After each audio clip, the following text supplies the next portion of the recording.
What if I told you the war on faith, the war on God didn't end? It just evolved.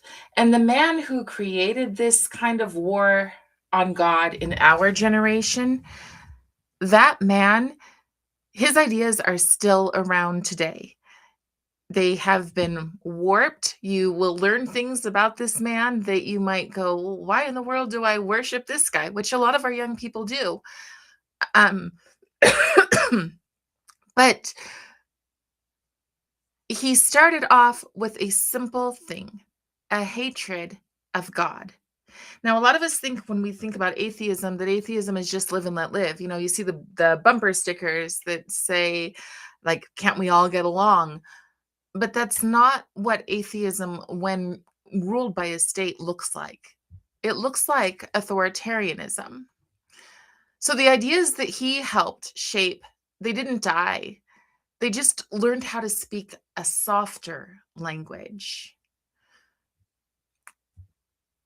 This is not just about history, but about how history affects us. I often tell my students, I teach in the homeschool world, and I often tell my students, history doesn't repeat, but it does rhyme. It sounds very, very similar, and I think you'll see some of that today. So I'm Cara Marcel. If you live in Utah, I'm Carrie Bartholomew. It's complicated, I know. I make content focused on examining cultural issues through a historical lens. What I learn usually the way history was intended to be taught through stories. And I take those stories and I share them with my audience. I'm so glad that you're here tonight. Tonight, we'll be talking more about Karl Marx, and we will be discussing his book, or not his book, I'm sorry, a book about him by by Paul Kenger, called The Devil and Karl Marx. The war on religion did not change, it evolved.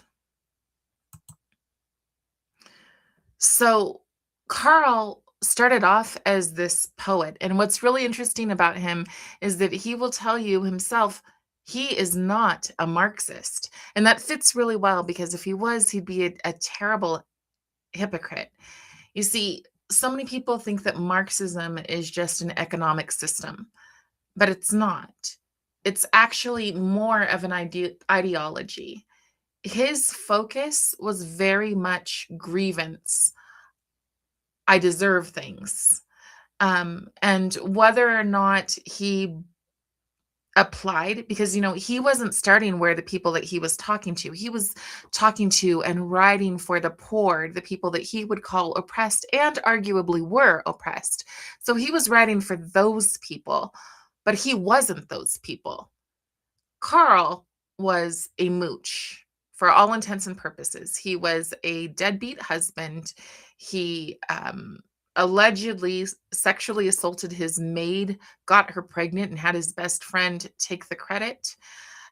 He wouldn't even work to provide for his family. So it's funny that he says he's not a Marxist when a lot of people, not all, because you have different classes of people who adopt Marxism, but a lot of the people who say, why should I work for the man? They, that's more along the lines of who Karl was. But a lot of people, a lot of the intellectuals who adopt Marxism, um, they tend to be well off, um, big producers, oftentimes own NGOs, and they like their money.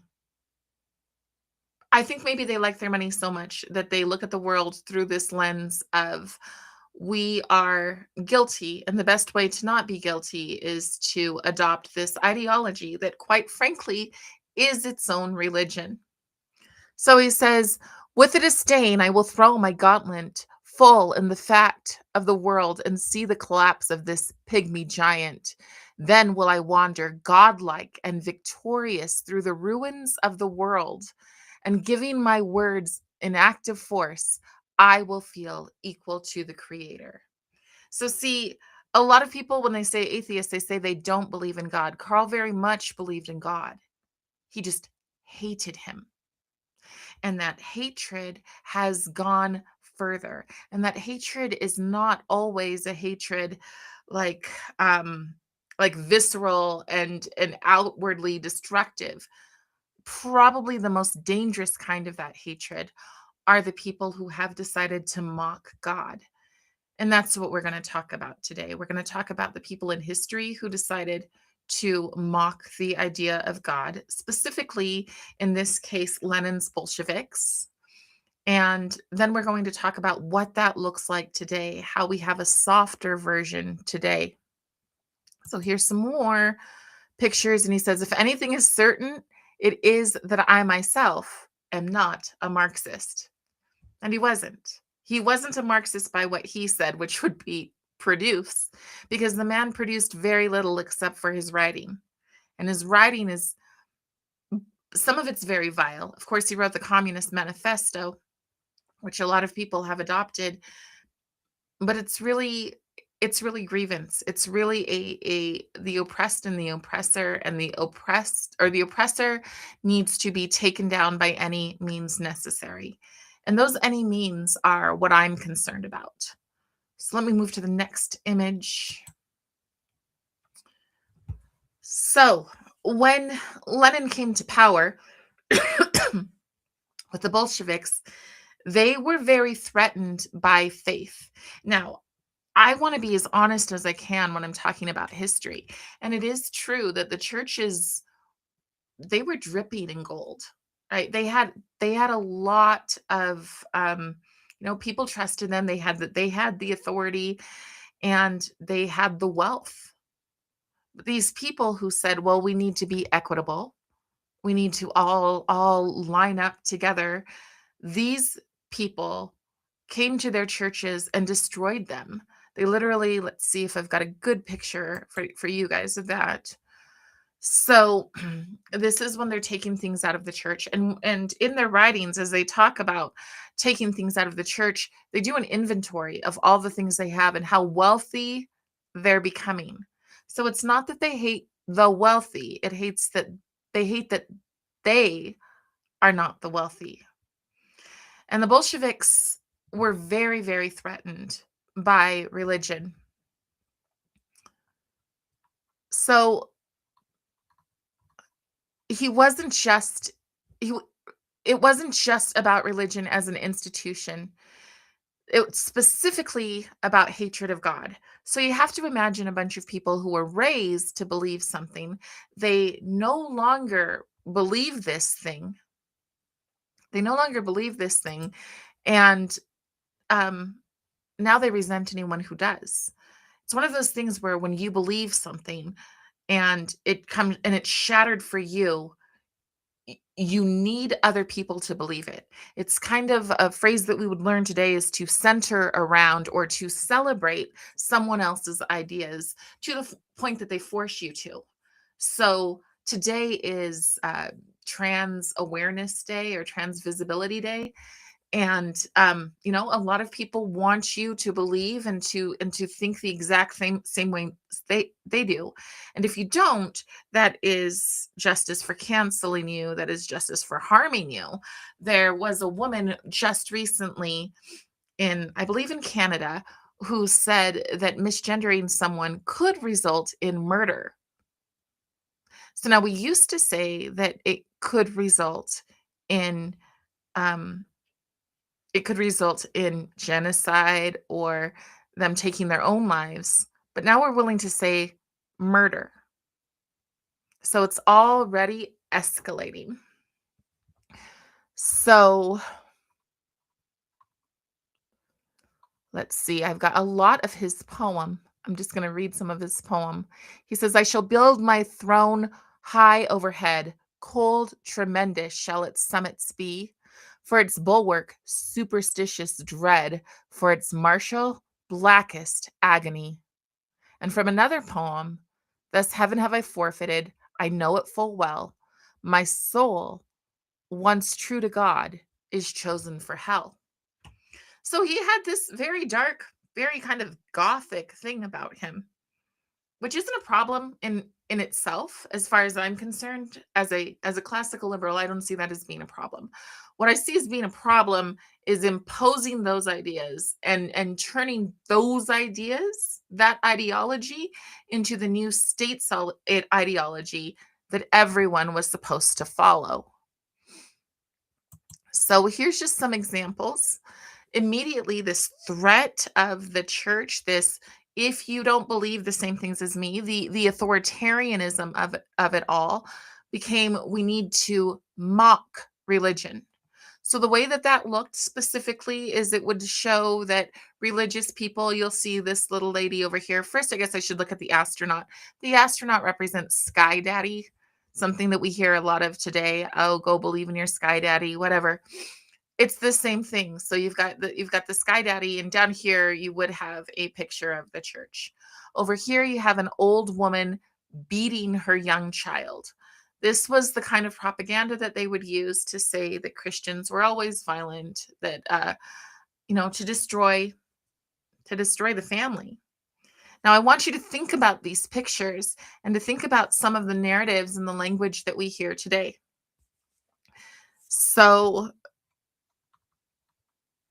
it's not just that he hated, but he fostered this sense of rebellion. It wasn't passive. It was extremely violent. So I'm going to show you another picture. And here, this one's a little bit harder to see, I guess, but it has the cross and it has a nun in the church. Then it has the cross upside down. So again, you had to root out and destroy completely a person's faith. So faith, the problem is that when people have faith, they don't 100%, they're not 100% obedient to the state. Today, we look for a nanny state. Oh, that nanny state will take care of us. But that is something that every single culture that's had a cultural revolution has looked at. How can I be taken care of? And all those promises, oh, we're going to give you this and we're going to give you that. And immediately, I mean, if you look at Mom Donnie, right? Immediately within months, promises made are not promises kept, and people are worse off. So you've got people who have maybe a $700,000 home, which to some people, depending where you live, seems like a huge home, but in New York, it's not. That's a pretty normal home. And your inheritance tax is like half of that, or that's something that he's proposing right now, is that it becomes half of that. So then where is your incentive to try? And again, what this does is it removes you of hope, which I think is a common thread in Marxism. It removes you of hope.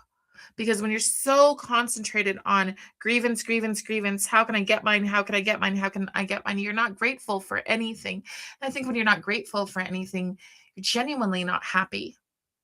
And I think we can see that if we bring that up into the future today, all of the people who are causing chaos, far left, far right, the moderates, whatever, all of the people who are just embroiled in chaos right now, none of them are happy. Quite frankly, it's like Yuri Bezmenov says, it is demoralizing. It's hard to watch. And it does feel like it is by design, the same design that they used back then. Okay, so they mocked the church back then, and they mock the church today. You can easily look up maybe libs of TikTok, or just I looked up trans pastor and got so much information on on the LGBTQ, or not even information, I'm sorry, images of these people who are mocking the church. At least that's where it started. It started as nobody would believe this. There's a drag queen holding the service. How is this even possible?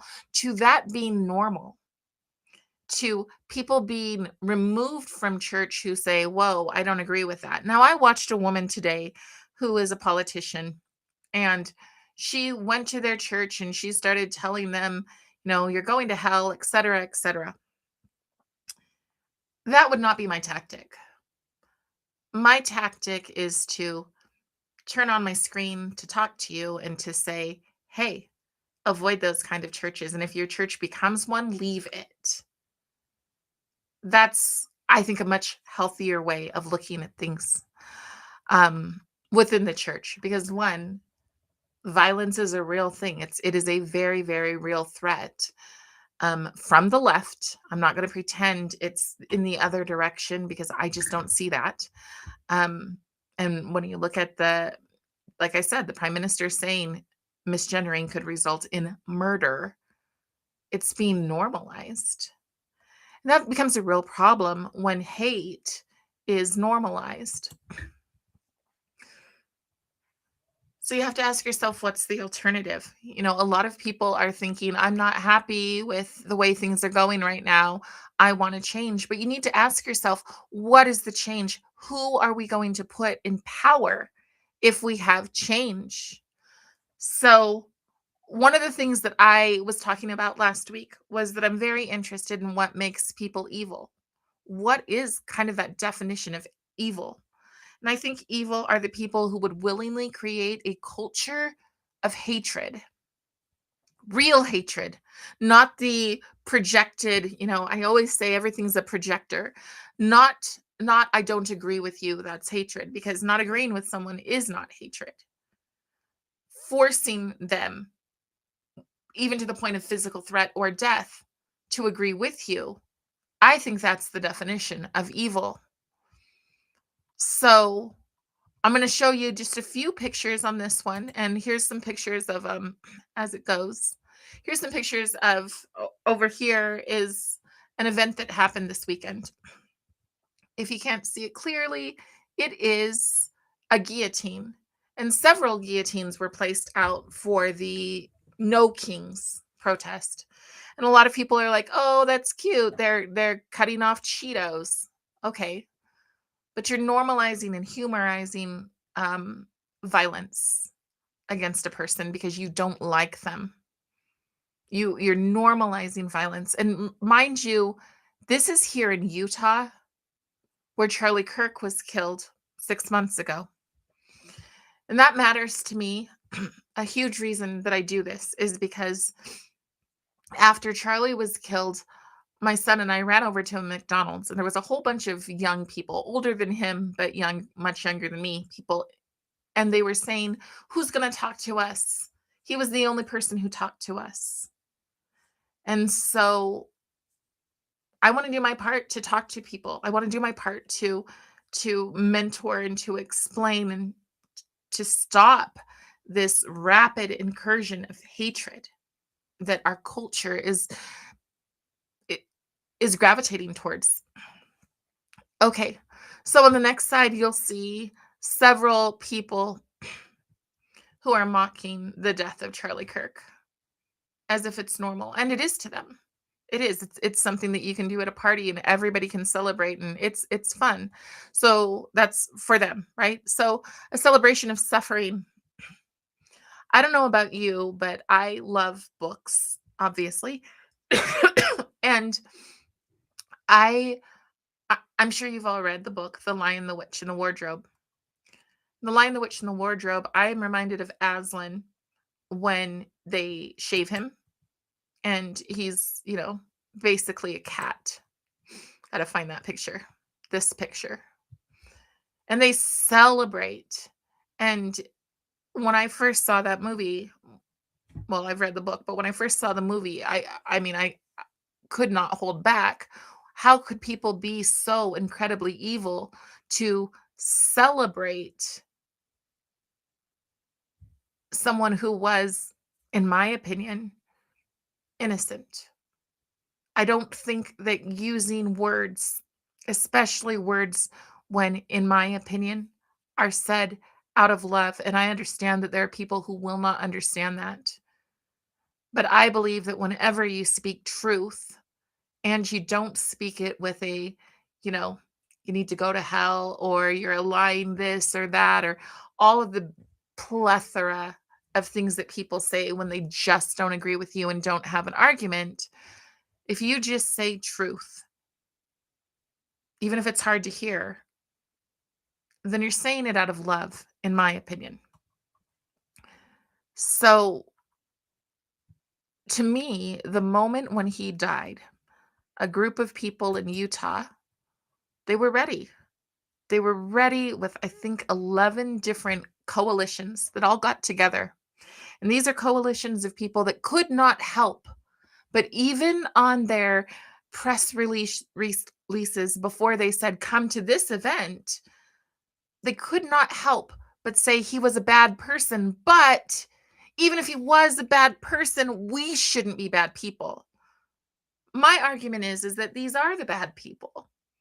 These are the people, they took the word turn from turning point and turned it into turn towards them. And these are the people who are extremely authoritarian. These are the people who do not want you to have another option for your children. And you guys, you need another option for your children. And I'm saying that as somebody who has a son who will graduate this year from public school. But you need another option because, especially here, but really everywhere, but Utah's the hub for the United Nations. So they're just going to double down on all of the stuff that you wouldn't think would be in a red state. So the strategy is two-part. And these people, this group is called Mormon Women for Ethical Government, but there's a whole bunch of them. But these people, their strategy first is to silence. So again, let's look at that name Mormon. Okay, the LDS people go by the name Latter-day Saints, not Mormon. But these people do go to church. There are some people who say, oh, these people don't even go to our church. Yes, they do. They go to these churches. And within the church, they oftentimes hold some bit of power. And even if they don't have power, they use emotion. So they use emotion and they say, oh, they'll give their opinion. And then when you say the opposite, they'll say, oh, well, we don't want to get into politics in church. But they already did. They already did, but they don't consider it politics because for them, it's their way of being. And they believe solely that they are right and that anyone who does not agree with them should not be allowed to talk. Now, this is something that Herbert Marcuse coined repressive tolerance. Repressive tolerance means that, and I want to be, so Herbert, maybe we'll get more into him in another time, but he was coming as a German Jew. Okay, so he's coming over and he's going, I don't want there to be any ability for Nazi sensibilities to gain power. So we must silence, even if they're not violent, they shouldn't even be allowed to think if they're on this side of things.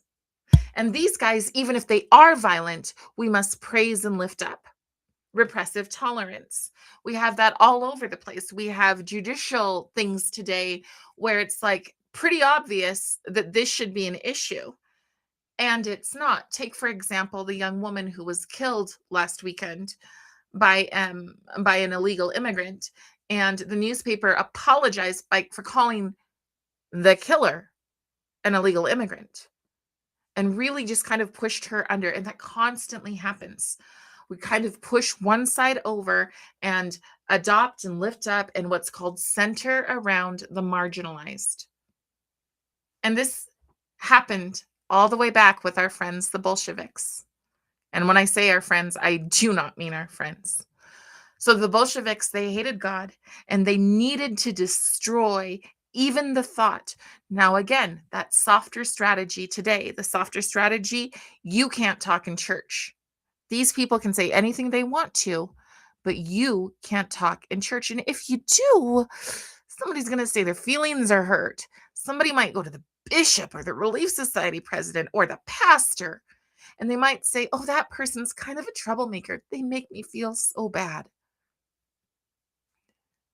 It's a softer version of what these guys would do. And when I mean softer, you have to ask yourself a question, and that is, how do you break a person? How do you break a person and make them not believe in anything?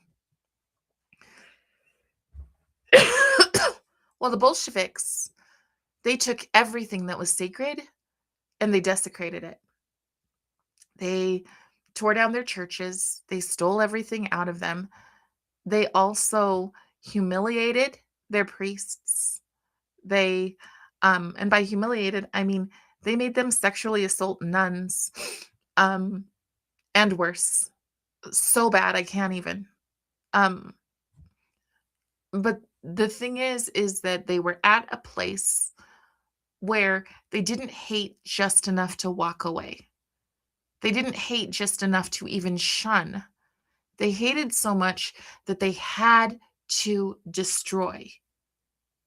Now, if you go into what our kids are learning through programs like ethnic studies, they are taught to destroy the systems of oppression, all the systems of oppression. You destroy one, there's always another one because you got to keep going all the way down to utopia. And so the way that I would explain this is originally in the US, the intact family, not even the US, everywhere, but really, we'll just take the US. The intact family was a state of we are this was the strength of our civilization. Okay, well that can't be okay because we can't have normal. Remember that word queer. We can't have normal. So you have to remove the intact family. Okay, so then you have the divorced family and you normalize the divorce so that there's no more stigma to being divorced. Fine. But then when there's no more stigma, that's now normal. So then you have to take that, the divorced, two parent or living in two different homes thing, and then you have to change it to same sex attraction. Okay. So now we've got that, and that's normalized. But then that accepting and being like, oh, my neighbors are gay, whatever, that when that becomes normalized and removes the stigma, then that's the next problem. And so we keep going and we go lower and we go lower and we go lower. And then we wonder, how come in my little district, we've had six people, six teachers or educators, people who work in the schools in trouble for sexual misconduct with a student as young in the lowest case as kindergarten. But when nothing's normal, when there is no value, when there is nothing, there's nothing to be held accountable to. And that is exactly what the Bolsheviks said when they were held accountable for their crazy, the most vile things that I don't even think it's safe to say because we have such a culture of hatred right now with some people. So the most vile things that they could fantasize about doing, they did do. And then when they were asked why would they do that, they said there is no God to hold us accountable. So that's the first strategy. So the first strategy is to keep people silent. Ooh, don't say anything. The other day I was talking to a bunch of kids and we were talking about how people could just sing louder during the Holocaust. I don't care if you believe in it or not, but how could people turn their head when people were being loaded up on cars, on train cars? And the kids said, I don't think they agreed with it. I think they were just scared. Okay, well, now we've normalized that if you're scared, you don't need to do the right thing. We've set that up for our young people. And that's exactly what happened back then. Oh, well, we're comfortable. We don't need to we should not get involved because if we get involved, it might disrupt our lives. And so the principles of doing the right thing go out the window out of fear. And trust me, I understand fear.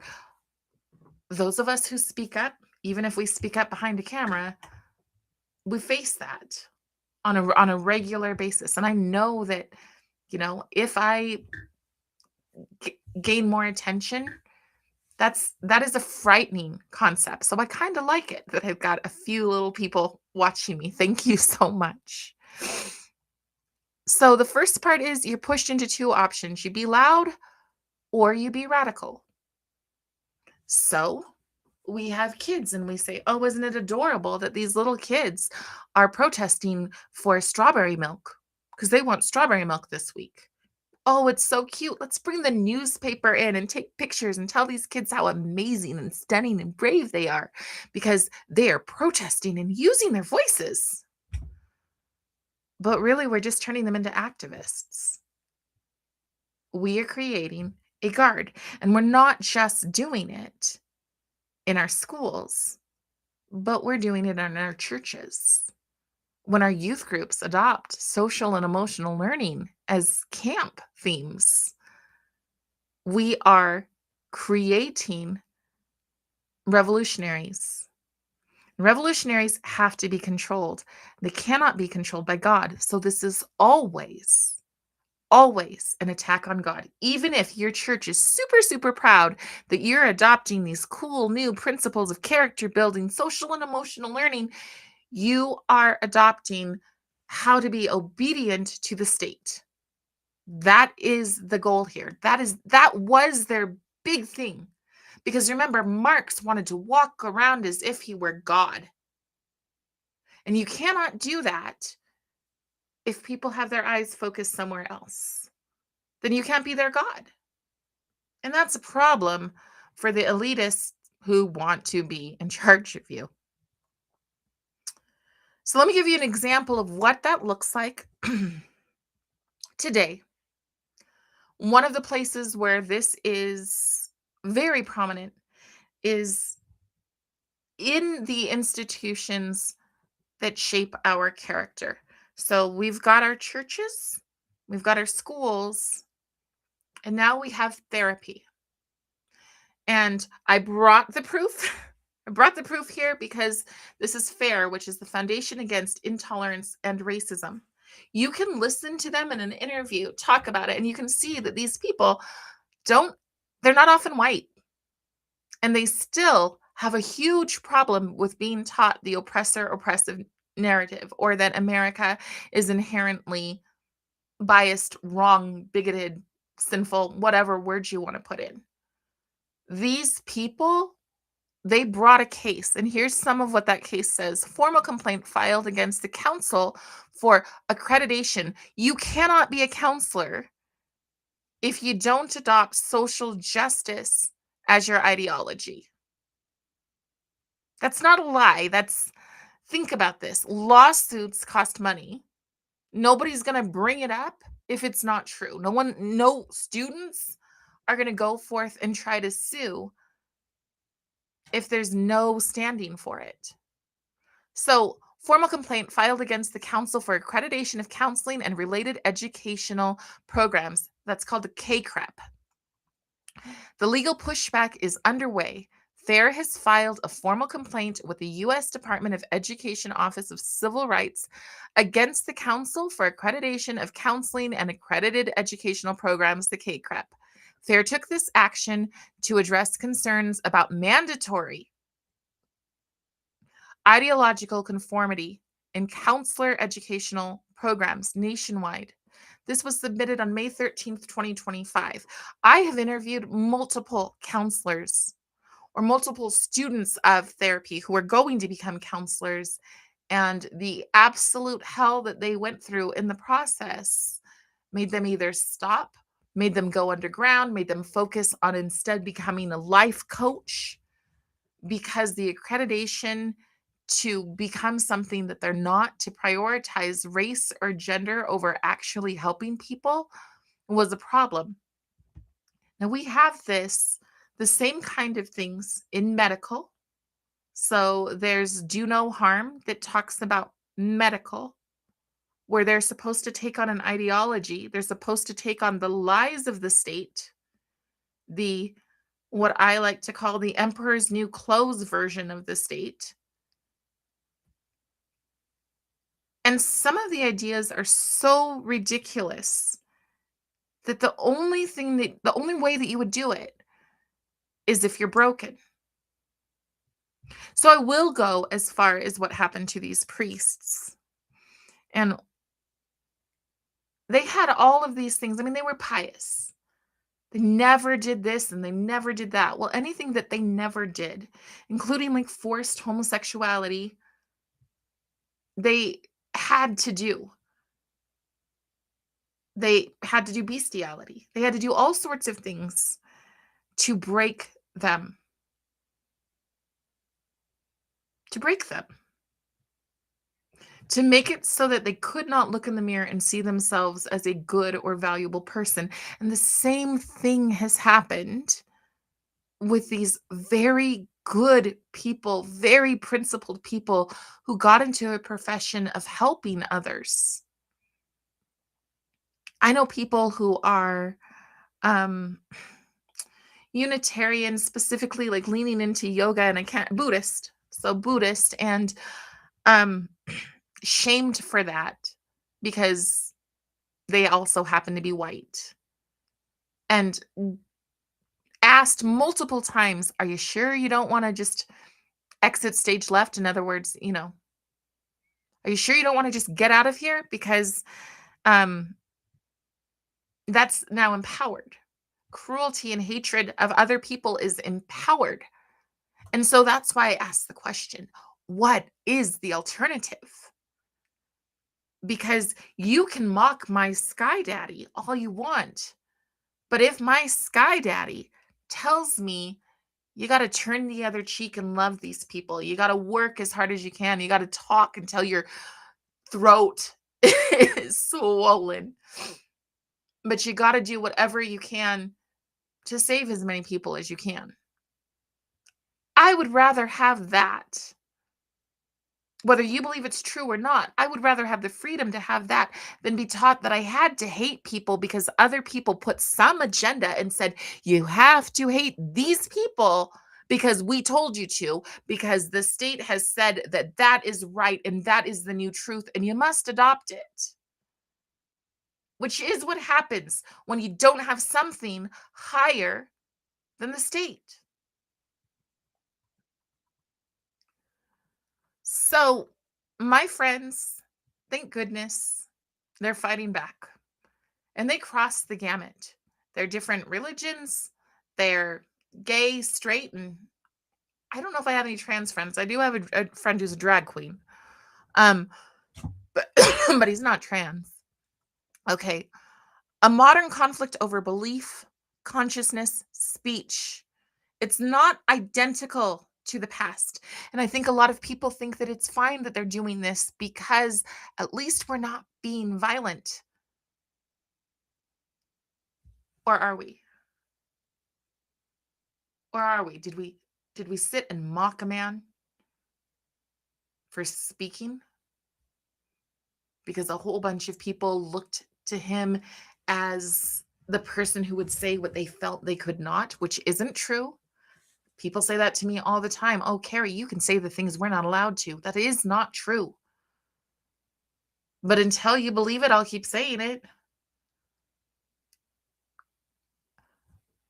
Because of my faith, I believe that we all have inherent worth.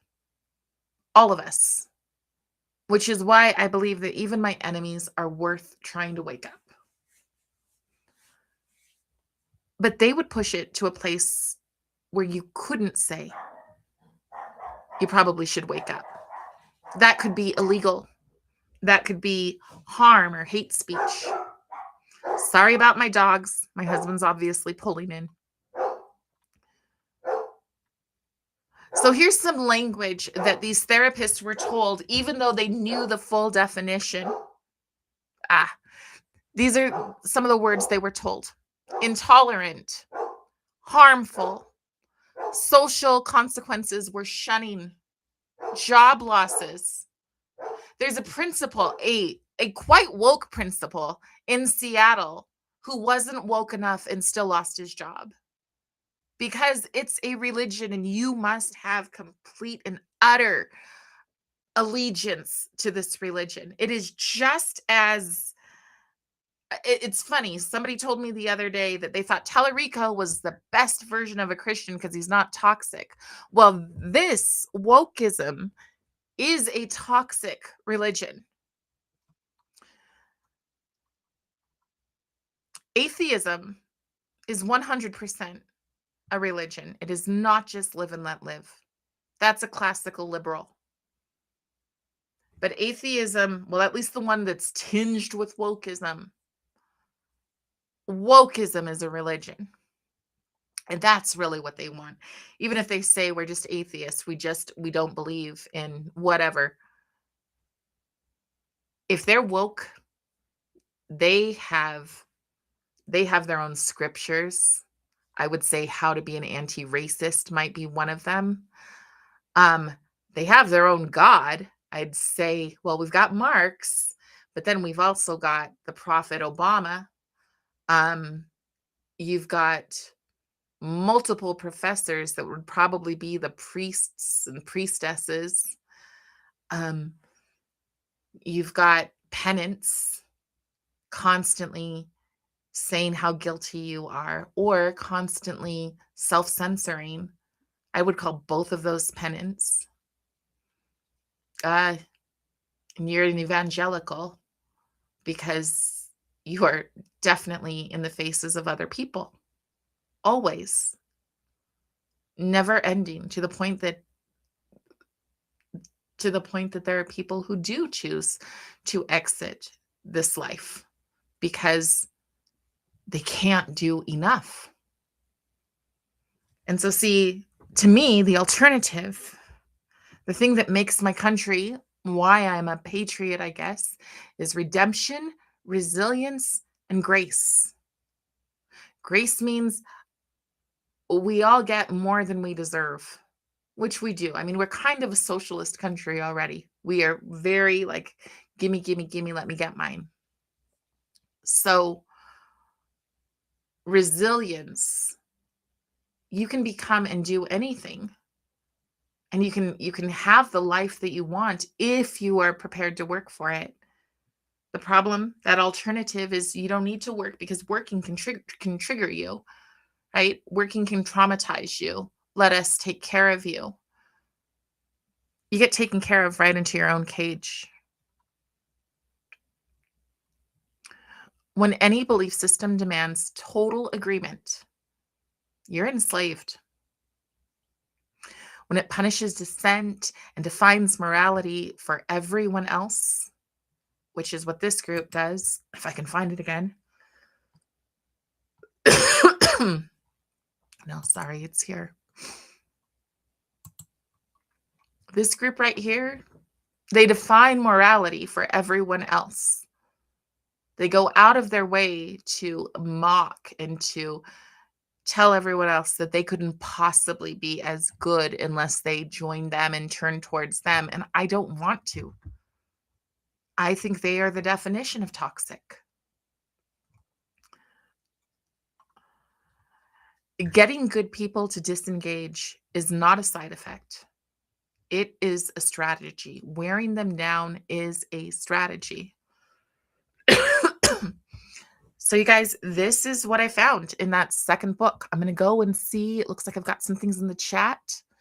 Trauma-based programming, 100%. That is the goal. Even with little children in the book, The Queering of the American Child, they say it's like throwing a small child out of a canoe, letting them feel like they're going to drown. And then you, the woke person, is there to pick them up and to save them.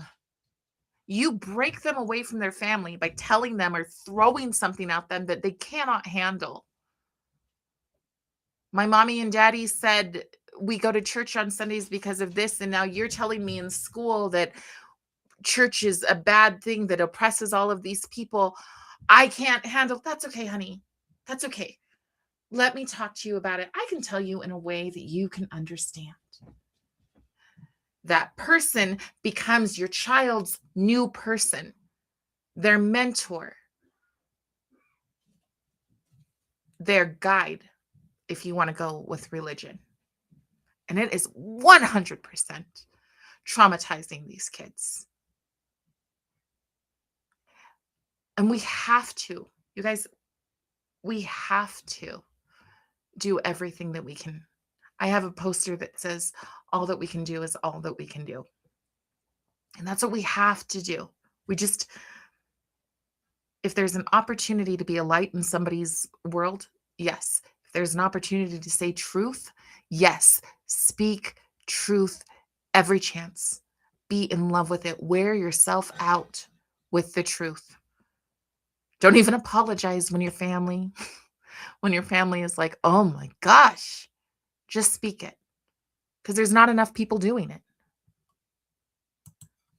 Someone is saying, "How is this any different than how the Epstein victims were groomed?" It's the exact same formula. Yes. I mean, in terms of the Epstein victims, I mean, I've watched some of their videos, and when I watch them, yeah, they're basically they're exposed to something, and then because they've been exposed to it, they think, well, there's nothing wrong with it, so I'll get other people involved in this too.